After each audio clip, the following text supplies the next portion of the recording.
The first half's over, means the second half's here. How the Mariners do in the first half, and who was the Mariners MVP, Cy Young, etc.? Well, we have some thoughts. First, we're going to start with the bullpen overall. We'll talk about a few key guys here. Joe, what did you grade the bullpen so far in 2023? Relative to the expectations is how all these grades are going to work. So how we thought the bullpen was going to be in the first half compared to what they actually did, I gave them a B plus. I think I might be a little low on them because we've had a really solid bullpen, but there have been some things that didn't necessarily go the way that we wanted to. Like I think the guy that comes to my mind immediately is Diego Castillo, where he was fixing and figuring into that bullpen at the start of the year. He has since found himself not in there, and then Matt Brash's early season struggles kind of, had Brash been, this lights out guy like he has been in the last, couple weeks, the entire time, this would probably be an A. But there were some moments where the bullpen let us down. So I think knocking it down to a B plus is where I had them. I also put the bullpen at a B plus. So I guess to talk a little bit about some of the guys that I've been impressed with. Obviously, Gabe Spire, Justin Topa, they've been kind of revelations for the Mariners thus far in this pen. Paul Sewald has been better than ever, in my opinion. Mm-hmm. He has been really good. Like you did say, Diego Castillo and whatnot. It is what it is. The one thing the Mariners are good at is finding guys and making them into something. And Taylor Saucedo is another one who has been quite good for the Mariners pen so far. I think the pen overall has been one of the strong suits, which it always is for the Seattle Mariners in 2023. One thing that hasn't been a strong suit, in my opinion, is the bench and the bench depth. I gave the Mariners bench a D. I gave them a D because my goodness, have they been dog. Yeah, I can see, why you gave them a D, but I gave them a C. It's not great. I think it's passable with where we're at. I think heading into the season, we probably expected more out of the Dylan Moore, Sam Haggerty role. Haggerty has been doing well in AAA since he got sent down, and I think Dylan Moore could see that worked out for him should he get sent down, kind of a thing. Coming off the injury, it's not something that he was necessarily ready to be on the Major League Ball Club, and I'm not going to necessarily fault him for that. I'm going to fault that on the Mariners, coaching staff at that point. There have been some bright spots, like Tom Murphy, I think, has been a great part of the bench. The resurgence from him coming off surgery last year. Mike Ford should have been on the bench the entire time, from the beginning of the season. Since he's been on there since June, definitely been a step in the right direction, although it's been more of a DH role than a bench role. So I gave them a C. I think Tom Murphy and Mike Ford are carrying the weight there, but I get why, the AJ Pollock and rotating second base is putting it down to a D for you. And that's exactly right. It's AJ Pollock, who just hasn't seen enough playing time, in my opinion. Mm-hmm. Obviously, Colton Wong has found himself on the bench quite a bit, so he's basically a man down that you're playing with. Dylan Moore, you're basically playing short two guys on the bench when you have Jose Caballero or Colton Wong on the bench, and then Dylan Moore on the bench. They don't really offer you all that much in terms of offensive upside. Defensive upside and on the base paths, sure. But offensively, they haven't been much of anything over the past month or so. Of course, we started the year with Tommy LaStinker on the bench as well. He was pretty bad. With that being said, that brings us to the pitching staff. But before we do the pitching staff, Joe, I'm going to throw a curveball at you.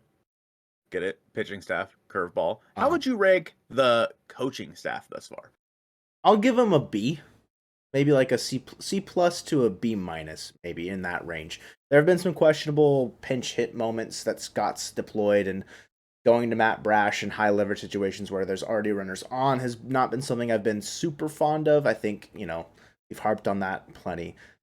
So there have been some good spots, but there have also been enough to, bring them down to a passing grade, but not where you want them to be. We're 45 and 44.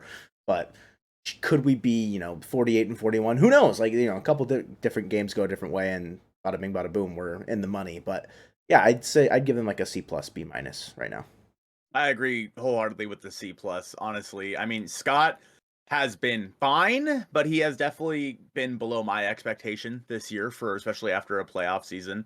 I'm not going to pin all the blame on Scott, but there are some things that he has done that are very obviously not made no sense, in my opinion. I could think of certain pinch hit opportunities where, like, he pinch hit, what was it? Tom Murphy was like 4 for 4. He's 3 for 3, and then he got pinch hit. Or even, there's a moment when the bases were loaded. Cal comes up, strikes out on 3, just pitches. I don't. It was an awful at bat against the Astros, where I think Tom Murphy probably lifts the ball in that at bat and secures a run, and then Martin Maldonado's home run in the 8th inning or whatever doesn't.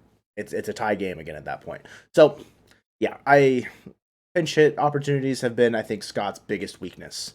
His bullpen deployment's been okay. It hasn't been perfect, but I would say the pinch hit opportunities have been my biggest like head scratching moment. So let's move on over then to the starting rotation, starting with Luis Castillo. I gave Luis Castillo an A minus. I don't know about you. What did you give Luis Castillo?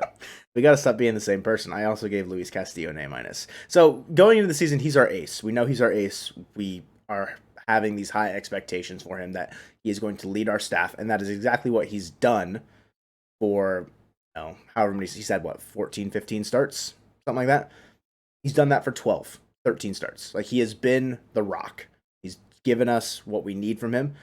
There have just been some hiccups, but they're not enough to detract from a full letter grade. He was an all-star for a reason. He's got an ERA, below, is he still below 3 or like right around 3? 2.85.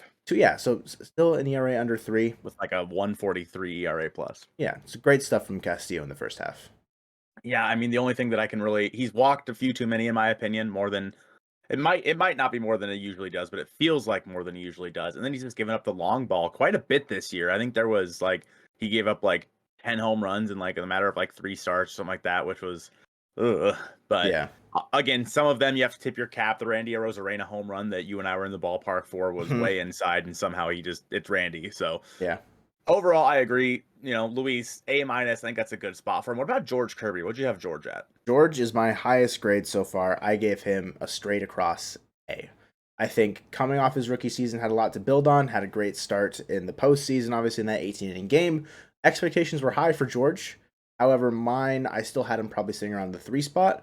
George could be the number 1 on a lot of staffs, I think, around the MLB, given his stats. I mean, he leads our team in pitching WAR in terms of Fangraphs WAR, I believe. So, gave George an A. Well, I gave him an A plus, so suck it. I gave George an A plus. Obviously, the command is such a big deal for George. We have seen times where he's gotten a little spotty and left too many pitches over the middle of the plate, and in his defense, teams have started to figure out how to attack him, but he just knows how to attack them right back. Where teams are obviously, they know he's going to be in the zone, so they're going to be swinging early and they're going to be swinging often. But then you'll see George go out there, and throw like that 8-inning complete game against the Phillies, for example, where he can get through a lineup 3 or 4 times in like 75 pitches or something crazy like that. Very efficient. Because it's George Kirby. I mean, that he's not going to walk anybody. And I think for the first time in his career, he walked more than one batter in a few starts ago. But nonetheless, George, especially now that you don't really have to worry too much about an innings limit for him, like, this is the year of George, in my opinion. I think that he has been absolutely incredible. Especially with Robbie Ray going down, he has really solidified that rotation. Well, George being an A plus, a little bit of recency bias. Where do you have Logan Gilbert with his last 2 starts? He was, player of the week, I think, for the AL going into the All-Star break. If you're so high on George, are you just as high on Logan? A little bit lower on Logan. I gave him a B plus so far this year. I think Logan's been good, but not great. And we've definitely seen times where he struggled with his command and struggled with just throwing strikes, honestly. And he's been getting hit around quite a bit, which is unfortunate to see. But overall, Logan, is he ever going to be an ace of a staff? No. But is he a good low 2, high 3? I think he is great for that role. And he has fulfilled that, in my opinion. He has met my expectations. Maybe he's been a little bit below them, but overall, I'd say he's met my expectations thus far in 2023. Yeah, I also gave him a B plus. I don't know. I think, the complete game shutout was perfect for him. And then that start against the Astros, his breaking pitches working phenomenally against that Astros lineup. The big upside I have for Logan is if he continues to grow with his secondary pitches, this could turn into an A season for him very easily. Now, as far as some of the guys that have had to come into the rotation, you mentioned a Robbie Ray injury. Bryce Miller. Where are you at with Bryce Miller? I gave Bryce Miller an A plus. An A plus as well, huh?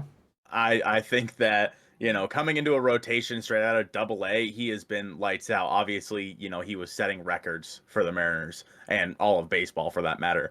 to start his career, and he has been that good. He's been that guy. Obviously dealing with a little bit of a blister issue. Hopefully we see that kind of dissipate here coming out of the All-Star break, which sounds like we will. Mhm. But Bryce Miller greatly exceeded my expectations. Did I even think that he was going to be in the big leagues this year? No. Did I think that he was going to be this good in the big leagues this early? Absolutely not. I had no shot in my mind was Bryce Miller going to come in and be one of the better pitchers in all of baseball randomly to start his career. That was the furthest thing from my mind. I was like, "Oh great. We got I mean, I knew he was good, but Sure. like I didn't think that he could come up versus major league hitters and perform to the level that he has been performing thus far." I agree with you. I'm just not going to give him the plus. I gave him an A. Same as well. I think as far as an A plus goes, it's got to be you have to be contending for top three and like Cy Young stuff. Maybe it's relative to expectation. I should be a bit more lenient with the guys that we didn't expect to see, but the first four starts, that's an A plus. Since then, there's been a slight hiccup, but that's normal for a guy like Bryce Miller who's so young coming into the league. So speaking of youngsters, then where you at with Brian Wu? What'd you give Brian Wu thus far in 2023? I gave Brian Wu same grade as Bryce Miller, an A. I gave him, you look at the rest of his starts after the Rangers start, and he's been I would say probably better than Bryce Miller because it's really astounding how quickly he turned it around and how much better he's been in terms of just tunneling his pitches and locating his spots. He went in there in Houston and gave a great start against the Astros. I can't complain about what we've got out of Brian Wu. Yeah, I mean, as any intelligent individual would do, I gave him an A plus. Naturally. Because again, he's another guy that I didn't think that, especially, I mean, Bryce Miller, sure, maybe we'd see him in like September or something like that. Brian Wu, I was like, nah, we won't see him this year. I mean, no, maybe next year he'll contend for a spot or something like that, but especially with how few innings he's thrown at the minor league level, I thought there's no way. And with that being said, we are going to have to eventually start talking about the Mariners shutting him down. I think it's coming, honestly, sooner rather than later, which is highly unfortunate. Maybe once Marco gets healthy, but I agree completely that Brian Wu has been a revelation for this team and better than Bryce Miller. Honestly, yeah, I don't necessarily disagree with that. If you take out his first start, he's been one of the best pitchers in baseball since that day. So will we see Marco take over for him? That's the interesting question. Where do you have Marco ranked thus far? I gave him a C. I think it's kind of like right about where I would have had him, and like a C is fine. It's passing. He's passing my expectations. Like it's right there. He's been good, but he hasn't been great. But he's been okay. Yeah, I gave him a C as well. I don't. Did you look at my notes? Did you cheat? I finished way before you did, so I don't know what you're talking about. Yeah, I finished right, and I watched. Never mind. Yeah, I don't know. There's nothing really that stands out about Marco's season so far. Should he come back and return to what he was doing, that'll be fine for the fifth starter. Let's talk a little bit then about the lineup thus far. We're gonna start at the number 9 spot. Really build the suspense here. Reverse order, baby. Reverse order. So number 9, I threw in Colton Wong and Caballero here. Yeah, like in my writing, I just wrote second base. Yeah. So where do you grade them out? I gave them a D. I think Caballero took this from an F and made it a D. I give him about a C on the year. I'm not very thrilled about the production there. I think the role that Caballero can fill is a spark plug guy off the bench, but he's having to play a bigger role. Don't get me wrong, I like what we get out of Caballero in moments, but I don't think it's super sustainable every single day. Yeah, I gave it an F plus, which isn't even a real grade, but I gave it to him anyway because Caballero was, the one thing that brought it from an F to an F plus. Obviously, Colton Wong has been abysmal. I love the guy. I think he's a great person, and I honestly do enjoy watching him play, but it's not there. It's not. And Cabby, I enjoy watching him play, and at least he's shown some production, so I gave them an F plus. No reason to really focus on that too much. I have the DH spot at number 8. Obviously, that would change. Sure. But where do you have Mike Ford at? Oh, so we're lumping in Ford. So I put a parenthesis. I gave it an F, and then I said with Ford a C. Interesting. I think Ford's complete domination over the DH role could warrant it being, a C, given the expectation of where we were at coming into the year. I don't know what we were expecting out of AJ Pollock or, Tommy LaSella, Cooper Hummel at the beginning of the year. I think if Ford was there the entire time, would he be as good as he has been? I don't know. It's really tough to say, but I gave it a C with Ford, without an F. Okay. So I agree with a C. Well, yeah, no, okay. So I basically just said Mike Ford, but if we're talking about all of DH, yeah, I'd give DH as a whole an F Yeah. without Mike Ford. I think that Pollock has been terrible, albeit not given enough at bats to really show what he can do. Uh-huh. LaStella, terrible idea. Hummel, terrible idea.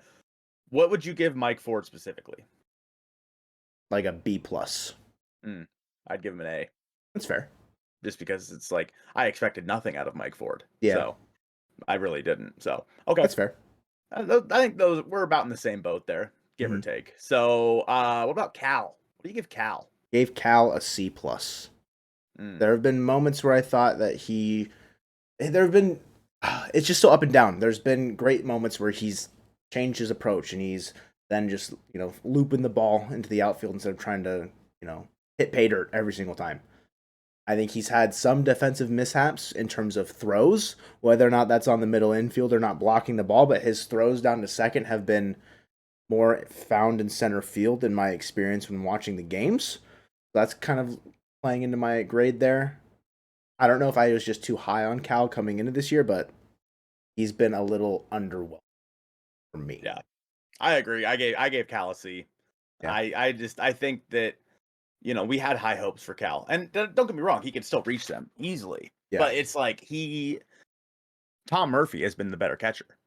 Far and away, he has been better. And Cal can handle the staff for sure. He's great defensively. He's handled the staff, other than, of course, his throwing lately. But offensively, Cal Raleigh has not been anything close to what I expected of him. I thought, like, if we could see him kind of, get a little bit better than he was last year, maybe hit like a 240, maybe. Whoa. Like, I know, a 240 hitting catcher. That's a tall ask, buddy. But yeah, he's just, I don't know. And he's good to have, of course, and I think that he's on this team for the long haul, especially with the possibility of Tom Murphy leaving in free agency. But overall, Cal has greatly underperformed in my So moving on up a little bit, another young guy. What about Jared Kelenic? What do you give him thus far? I would have loved to say that April Kelenic was just still here to stay, but I gave Jared a B. I think April was just such a I can't even speak about it, how excited I was watching him play baseball in April. And then since then, it hasn't been overly great. There have been, some bright spots. He's playing good defense. He's fast. He's providing a lot of utility out there defensively in left and then in right field when Teo's DHing. I gave him a B. I think in terms of like talking about expectations coming into the year, this is kind of where I would have thought he might be at, hitting around like 240, 250, providing decent pop, driving in some runs, and making some good plays. I gave JK a B plus. So it's fair. I think that compared to expectations, I really don't know what to expect with JK so far in 2023. I mean, after everything we've seen and all the times we've thought, oh, JK's here, it's tough to say. And you could definitely tell the league adjusted to him. He's not getting fastballs. He's never getting fastballs, and he is slowly adjusting back. There was a time there where he was really abysmal in like June-ish. Yeah. But in July, he's looked a little bit better, in my opinion. Like, he's at least more on the pitches that he's seeing. Mm-hmm. And he's getting a couple hits here and there. We're not really seeing the power numbers out of him as much at the moment. But that'll probably come. And then defensively, JK and left has been fine. He's been good. Yeah. So, overall, just in terms of I didn't know what to expect out of him, I'd give him a B+ because I had basically no expectations. So. There you go. I mean, that's super fair. I gave the next guy the same grade you gave Jared. I gave Gino a B+. I think I might be a little high on Gino, and I think where this value is going to come from is his defense at third. His performance over there has been a complete I think, change in narrative for what we might have expected on a second year of Eugenio Suarez. He was great last year as well, but he's been even better this year, and I think that's helping a lot with my grade. Powers, I think, starting to come around a little bit, but I mean, he's leading our team in RBI. He's being still a consistent presence in that spot. It's just it hasn't been as much as I think we wanted. So I'd get why it probably will be lower for other people. Yeah, I gave Gino a C plus. There you I go. think that he, especially lately, he's been a hell of a lot better. Defensively, Gino has been really, really good. Offensively, he's gotten better lately, but the first little the first quarter of the season, that's how math works. The first quarter of the season, I don't know. Gino, he hitting for no power whatsoever. He just was maybe singles once in a while, but Yeah. Gino looked like a shell of his former self, and I was worried. I truly was, because obviously a couple years ago in Cincinnati, he was bad. He was very bad a couple years ago in Cincinnati. And I worry as Gino's getting older, we don't really have an option at third base to put there if he does kind of fall off the face of the earth. Yeah. It scared me a little bit. I think that having him in the middle of the lineup, especially when the Mariners were kind of a few games below 500, not performing to anyone's expectation, he was a big part of it. But now, we're starting to see the Gino of old while still playing really good defense, which is good. So if he can round out to hit, I don't know, 245 with like 30 home runs like he always does, then that is a really good sign for both the Mariners and for Gino in 2023. A guy that we had really high hopes for in 2023, next on our list, is Teoscar Hernandez. Now, I gave Teo a B. I'm interested to hear what you gave him. Well, I don't think you're going to be that interested because I also gave him a B. Because there, there was, the initial, oh no, it's Jesse Winker 2.0, lateral move from Mitch Haniger. And then he really started stepping it up in June. I mean, a completely different player in June. And that's, I think, pretty standard for Teo, is he takes a little bit to warm up. And then, boom, he's here. And he's been great the last, month-ish. And, I think he's finally found himself in a good spot where it's a consistent role, it's a consistent presence, and extend the guy right now. Do it. I want him back. So I gave him a B. Yeah, all those lateral move folks and all those Jesse Winker 2.0 folks are real quiet in our comments right now. Just saying. Just remember which one of those three guys is actually playing baseball right now. Facts. So Teoscar Hernandez, I agree. I think he's been start of the year. It was tough to watch. He was swinging at sliders that were thrown at the dugout, but you could definitely see the approach has changed for Teo. The Mariners have taught him how to walk, almost like they've taught him plate discipline. It seems like within the last month. So yeah, I think that change in that approach has been night and day for him. Overall, he's a guy that the second half of the season, the Mariners are going to really, really have to rely on him and Gino both. Yeah. That is the middle of the order. And as the summer months go on, it's going to get warmer. These guys are going to need to, start hitting the ball out of the yard. Gino is getting there. Teoscar's been pretty good at it. I mean, is he leading the team right now in home runs? He's got 15. Yeah. So he leads the team in home runs. 15. I mean, it's not a great number, but nonetheless, it's there. He's probably going to hit 25 to 28, I would say, if he doesn't hit like a little hot streak of just smashing home runs, which is fine. That's what you expect out of Teoscar Hernandez. Someone who I don't know what to expect out of is Ty France. What'd you rank Ty France thus far in the year? I gave him a B-. I think he's been okay at first defensively. It's nothing out of the ordinary for Ty. And then as far as his role in the lineup, just there's not as much power as I think we would have wanted.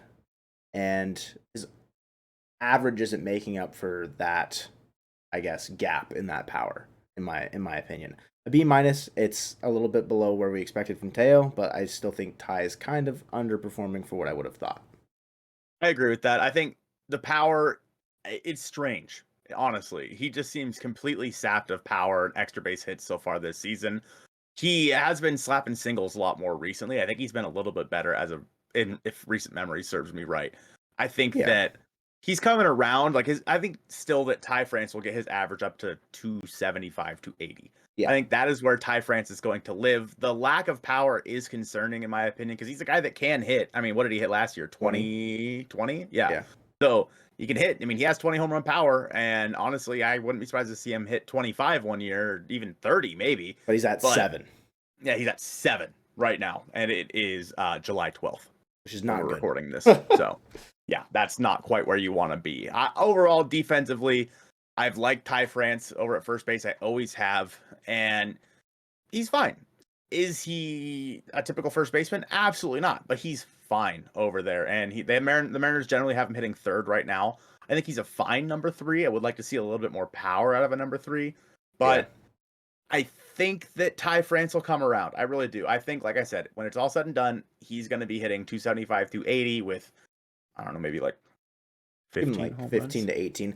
Yeah, I Yeah. think coming into the year, I had Ty as a fringe 300 hitter, which I think Mhm. he's capable of. It's just not happening this year.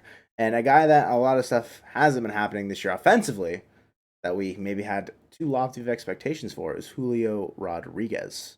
Where are you at with Mr. the J Rod show? See, this is the interesting one. This is the one that everyone's here for. So I want us to count it down and say it at the same time. All right? Okay. Thoughts? Sure. On go. All Okay. right. Sure. 3, 2, 1, go. B minus. plus. Okay. Ah, I think his interesting. defense has helped me a lot in terms of giving him that plus instead of the minus. He's been astounding out there in center, except for the one drop play in San Francisco where the wind was just that was embarrassing. But I think his defense, he's proving to be one of the best defensive center fielders in the game right now. And his bat has come alive in moments, and I think you're talking about him making hard contact. You're, saying that it's starting to land a bit more. We talked about this on the podcast a little bit. I think if there's a guy that can get hot in the blink of an eye, like he did from like May 7th to the 21st or whenever it was when he got moved out of the top of the order, it's Julio. I agree with that. And Julio, again, all-star, probably shouldn't have been, but he was an all-star. Mm-hmm. Home run derby participant, set a record there. Julio is the face of the Mariners by far. If there was any doubt about that, Seattle really showed it in the home run derby and the all-star game. That place, that's the loudest I've heard that place when he was in the home run derby since Cal hit his walk-off home run. Loudest by far. Yeah. Not even close. I don't even think it was I don't even think it was that loud in the playoff game. So Julio Rodriguez, he's a guy that everyone had really lofty expectations for, which is why I gave him a B minus, because his expectations were so high and maybe unrealistic. But he's stolen more bags. What's he at, like 23 now? Yeah. So he's been stealing bags. He could very easily still hit a 30-30 season without question. Mm-hmm. He's got the tools to do it. So, and like you said, defensively, he has been incredible. It's just, can he stop striking out? Can we just like that 40% strikeout rate? Can we like sweep that under the rug a little bit and start to see Julio step up in some of these especially the big moments? Because he is, I gotta say, one of the least clutch players I think I've ever seen in my entire freaking life. Yeah, and it could be a "what have you done for me lately" kind of vibe in terms of that, because he has had clutch moments. It's just this year specifically, there have been plenty of times for him to take over, and he hasn't. So I get that totally. And I think the biggest showing of that was the All-Star game, where he could have, if he would have hit a home run, he would have won the game for the American League. But also he could have struck out, and instead he walked. Yeah. So it was like he could have been the hero, he could have been the zero, and instead he was cool. All right. That leaves us with one player, and that is John Power Crawford. Where have you ranked JP? I gave him an A minus. He's my one guy in the lineup that has an A. I think in terms of expectations, I didn't really know what to expect out of JP coming into this year.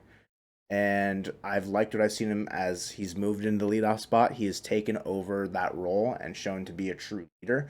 And I think that kind of like external factor has really bumped it up a little bit. I mean, he's got more home runs than Ty France, like you mentioned, John Power Crawford. Hitting the ball a lot harder. His barrel rate's not that much better, but his hard hit rate has gone up a ton. And I don't know. I've liked a lot what I've seen out of him. His defense has been kind of spotty randomly through like a stretch of like 5 games where he's just like got a brick on his hand. But yeah, I liked what I've seen out of JP. I gave JP a B plus. A minus B plus, right in the same range there. And his, like you said, once he took over that leadoff spot, he has been the guy. And which we saw it last year when he was in the leadoff spot as well before Julio got put there. JP has been great in that spot. And the power has really surprised me this year. Like, truly it has. And I think it just goes to show what he did at Driveline this offseason because they were feeding him a lot of velocity. He wanted to hit higher velocity, and he has been doing exactly that. I think JP Crawford as a whole has been kind of I wouldn't say revelation, but it's been good to see, it's a bright spot. Yeah, he could very, very easily have been an all-star this year. And if he keeps this up, he could be an all-star next year in 2024. All right, Joe, I'm going to give you rapid-fire superlatives here. Who do you have as comeback player of the year in 2023? Tom Murphy is my guy for comeback player of the year. What about you? I'm right there with you. Tom Murphy. What about breakout player of the year? It's got to be Big Mike Ford, revelation DH guy. Love what I've seen out of him in the month of June. What about you? I gave it to Jared Kelenic just because we've seen, best we've seen him thus far. I gave it to JK. What about reliever of the year? Who you got? Big Paul Sebald at the back of the pen, holding it down. I don't think there's any other option. Maybe if Munoz was healthy the entire time, but he's right there. Paul Sebald's the guy. Rookie of the year? I gave it to Bryce Miller. I gave it to Brian Wu. Interesting. I think Miller, he's going to have a bit of longevity because Wu's going to get shut down. Yeah, I agree with that. I think that's a good choice either way. What about Cy Young? George Kirby. Ooh, okay. See, I gave it to Luis Castillo. What? I did give it to Luis. Too bad we're doing rapid fire. No explaining. Who do you have as your MVP? For the Mariners in 2023, so far, the MVP has been JP Crawford. Interesting. I gave the MVP to Luis Castillo. All right, that is going to wrap up this video. Appreciate you guys watching this one. Make sure you watch everything that we talked about coming out of the break in this episode of the Hit It Here podcast that was posted on Wednesday. Appreciate you guys watching this one, and go Mariners.